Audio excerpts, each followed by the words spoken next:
Maggitts of Acne, Marshes are we. Maggitts of Acne, Marshes are we. Maggitts of Acne, Marshes are we. Maggitts of Acne, Marshes are we. Maggitts of Acne, Marshes.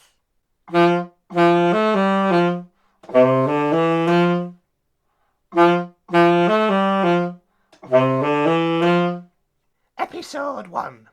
Great Uncle Diphtheria's birthday.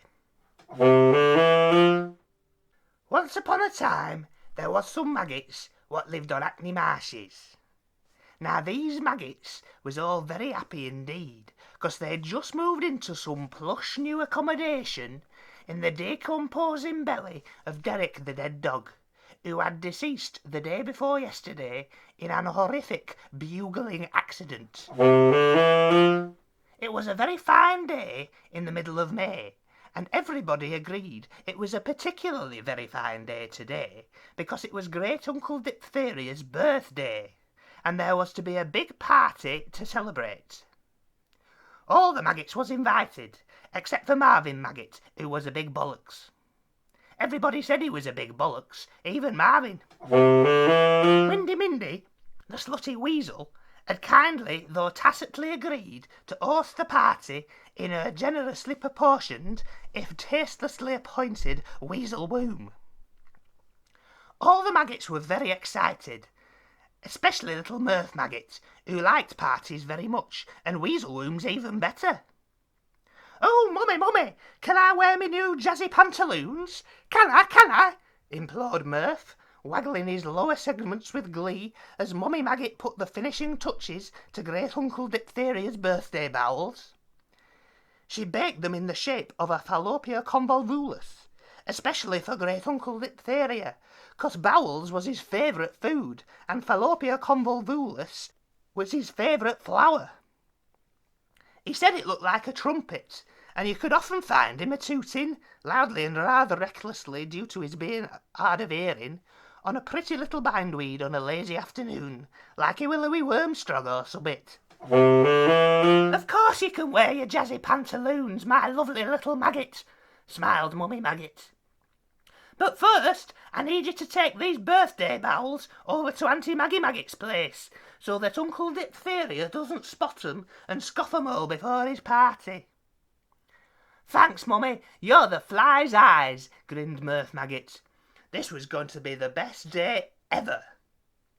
He got to go to a party in his jazzy new pantaloons, and he got to visit Auntie Maggie Maggit down by the canal. He loved visiting Auntie Maggie Maggit, 'cause she lived in a shrew, and she always gave him a bag of boiled bunny balls, even when he'd been naughty. Off squirmed Mirth Maggit across Acne Marshes, balancing Great Uncle Diphtheria's birthday bowls on his head and whistling an happy tune. "Who's that there?" came a voice from the reeds what Mirth Maggit had never heard before. "It's me, Mirth Maggit," sang Mirth Maggit with his usual very copious cheerfulness. "Who's that?" And a big black crow swaggered out of the undergrowth. It had a big yellow beak and a big black belly and a dicky wing what was all bald and bent backwards. "Caw, blimey, you're a little nipper, aren't you?" "Hello, little Maggit," said the crow. Now Mummy Maggit had told Mirth Maggit never to talk to crows on the grounds that they was maggot munchers, but she'd also told him that it was polite to always say hello back to folk who said hello to you, all of which put Mirth Maggit in a bit of a quandary. What harm could there possibly be in saying hello, he thought to himself. He certainly didn't want to be rude. "Hello, Mr. Crow," he replied. "And where are you off to with those fresh-baked bowels shaped like bindweed on your noggin?" asked the crow, stooping down to have a good gander. "I'm taking 'em to me Auntie Maggie Maggit's shrew house, so me Great Uncle Diphtheria doesn't see 'em and scoff 'em all before his party tonight at Windy Mindy the Slutty Weasel's weasel womb," explained Mirth Maggit politely. "They look scrummy yummy," said the crow, beady eyes bulging. "I'd lick me lips if I had any. Can I try a bit? I'll only have the minutest little morsel. I'm very hungry, you know." Ever since my wing got buggered, I've not been able to fly up in the sky and look for grubs and stiffs to munch. They all dive down when they hear me coming." Murph Maggit felt sorry for this poor old crow with its bald, bent backwards wing, and anyway, he didn't see any harm in letting him have the minutest little morsel. "Well, maybe just a petal then," said Murph Maggit, "if you're very hungry like." "I am," said the crow, "very hungry indeed. Thanks very much, Murph Maggit, you are a gent." And he leaned in close, so that Murph Maggit could smell his breath, which smelt really lovely, like rotting rabbits. And he ripped a little petal off Great Uncle Diphtheria's birthday bells with the cruelly curved tip of his yellow beak. "If you like, I can give you a lift to your Auntie Maggie Maggit's shrew house on me back, by way of repaying your kindness," suggested the crow. "It's the very least I could do." Murph Maggit couldn't see the harm in that. He'd get his boiled bunny balls quicker, and he'd get back quicker to go to the party in his jazzy new pantaloons. And after all, this crow seemed like a very nice crow. Maybe Mummy Maggit had been wrong about crows. Maybe they wasn't all nasty maggot munchers. "All right then," Murph Maggit agreed, and crawled up the crow's leg and onto his back. It was very warm and comfortable in amongst all those shiny black feathers, comfier even than a dead dog's bladder, if you could imagine such a thing. So Murph Maggit and the crow set off together, loping over the marshes at what seemed like a terrific speed to a little maggot. It was very exhilarating. This really was the best day ever. Soon they arrived at Auntie Maggie Maggit's shrew house, which was looking a bit more dilapidated than last time Murph Maggit had been to visit. "Here we are," Murph Maggit announced. "This is me Auntie Maggie Maggit's spot. Auntie Maggie Maggit! Auntie Maggie Maggit!" But there was no answer. There was just a big buzzy blue bottle, who buggered off as soon as she saw the big crow looming outside the door. Funny, somehow the blue bottle had a bit of a look of Auntie Maggie Maggit. "That's odd, there doesn't seem to be anybody in," said Murph Maggit, and pondered what to do. He couldn't just leave Great Uncle Diphtheria's birthday bowels on the porch. Anyone could come along and just help themselves. But he couldn't hang around either. He was aching to get his jazzy pantaloons on. "Why don't you let me look after 'em?" suggested the crow. "I could bring along to the party for you later if you like." "Would you really?" cried Murph Maggit. "That'd be the fly's eyes. Imagine the look on everyone's faces when you turn up with Great Uncle Diphtheria's birthday bowels." "It would be my pleasure," said the crow proudly. "It'd be like a special birthday surprise, wouldn't it? Tell me where this decomposing weasel lies, and I'll drop you off close by so no one sees me like." Lots of maggots is scared of crows, you see. They think we're all nasty maggot munchers, but that's only the wrong uns. Most of us is nice and helpful like me sen.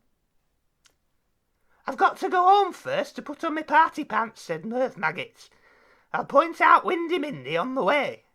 "Well, all right then, but don't tell your mummy about me, mind, or the surprise'll be ruined." Murph Maggit promised, and off they set, back to Derek the dead dog, so that Murph Maggit could put on his jazzy pantaloons, ready for Great Uncle Diphtheria's much anticipated birthday party.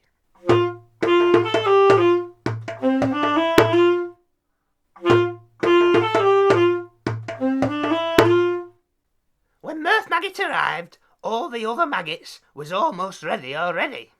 Maud Maggit was in a party frock, and Malcolm Maggit was in his Sunday shoe. Godmummy Mel Maggit had her new wig on, and Grandmummy Sheila Maggit was doing her whiskers. Only Marvin Maggit wasn't getting ready, 'cause he wasn't invited on account of his being a big bollocks. "How was your Auntie Maggie Maggit keeping then?" asked Mummy Maggit when Murph Maggit wriggled into the living liver. "Oh, fine," said Murph Maggit, and felt a little shadow in his belly right after he'd said it. Still, it wasn't a total lie, so he told himself, 'cause in all probability Auntie Maggie Maggit was fine. It's just he hadn't seen her to be sure of it. "Did she have much to say then?" "Oh, not much," Murph Maggit mumbled, and beat an hasty retreat to his bed buttock to put on his jazzy new pantaloons. That soon cheered him up again. He looked a right dapper Dan in them pantaloons, and no mistake.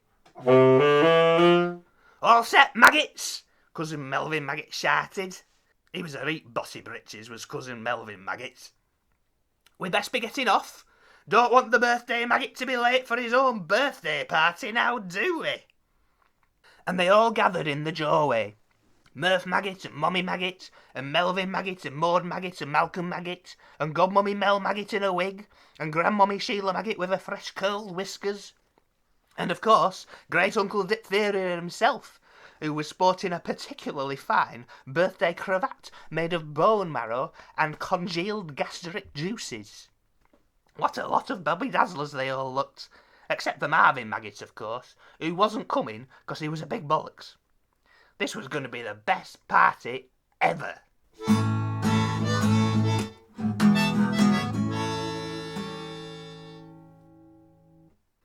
When they all arrived in Windy Mindy the Slutty Weasel's spacious weasel room, the rest of the Maggitts had already arrived.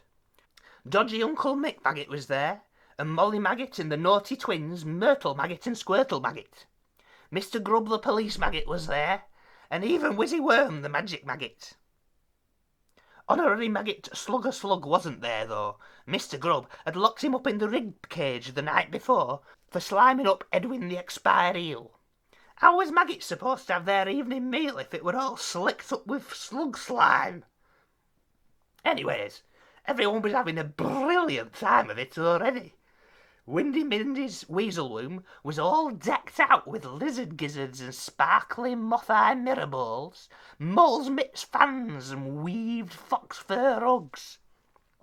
There was dancing and singing and parlour games, and the tables were all a creak with great big balls of basted badger brains and fried ferret fingers and what looked like squillions upon squillions of delicious boiled bunny balls. And there was a big space reserved on the biggestest table for Great Uncle Diphtheria's birthday bowels. Mummy Maggitt was already flitting about folk, asking everyone in increasingly frantic whispers if they'd seen Auntie Maggie Maggitt with Great Uncle Diphtheria's birthday bowels, but nobody had. They all shrugged their upper segments and carried on singing and dancing and feasting and making merry.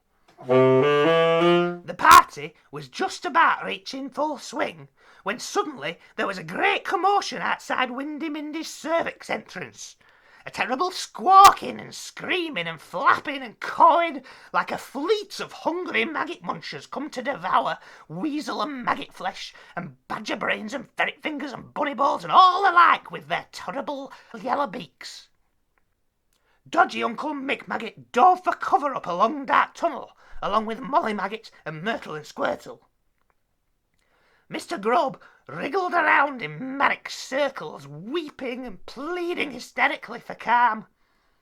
Melvin Maggitt dropped to his lower middle segments and started praying fervently for the first time in his life to whoever might be listening, the good Lord Lava, or any of the lesser grub gods, even great Beelzebub himself.